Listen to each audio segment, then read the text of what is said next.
Puntahan muna natin ang report mula dyan sa Bangar, La Union. Sa inilunsad na ronda, agkay sa media, iba't ibang negosyong pampamilya sa Bangar, La Union, sinikap na mapaunlad sa tulong ng PGLU at iba pang grupo. Grace Espino sa detalye, go!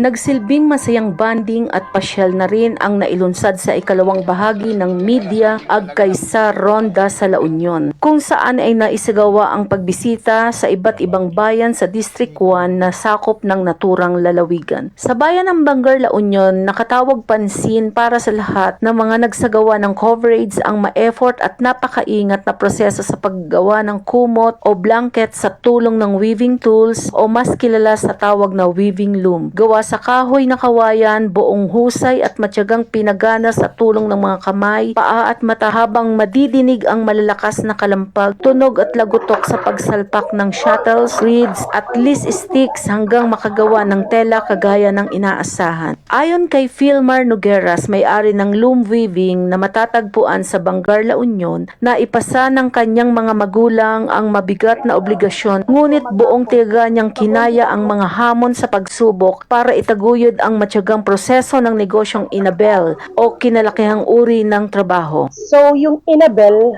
came from the root word abel, which means to weave by hand. So yung Inabel po is a hand-woven blanket. For the business po, second generation na po ang founder po yung mama ko.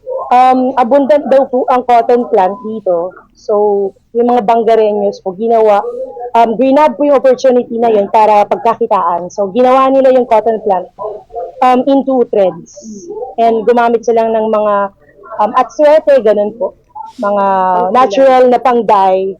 Dagdag pa ni Nogueras, dahil sa napaka-useful ng cotton plant para sa paggawa ng sinulid for weaving, ay ginawang negosyo din ito ng karamihan hanggang pumatok at pinagkakakitaan ng mga taga-Bangar. Abundant daw po ang cotton plant dito. So, yung mga Bangareños po ginawa, grinab po yung opportunity na yun para pagkakitaan. So, ginawa nila yung cotton plant into threads. And gumamit silang ng mga atswete, ganun po. Mga natural na pang-dye para mas colorful po yung mga threads. And doon na po nag-start.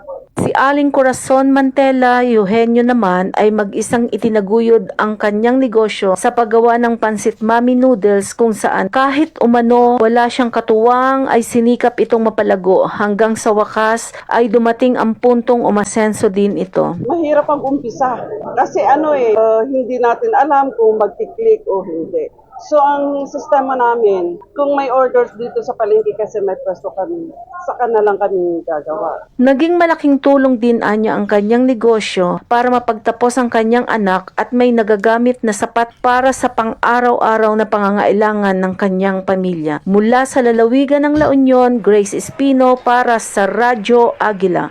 Matatag, matapang,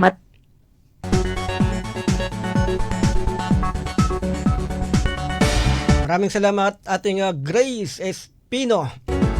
At syempre tangkilikin nyo ang Net25 Baguio.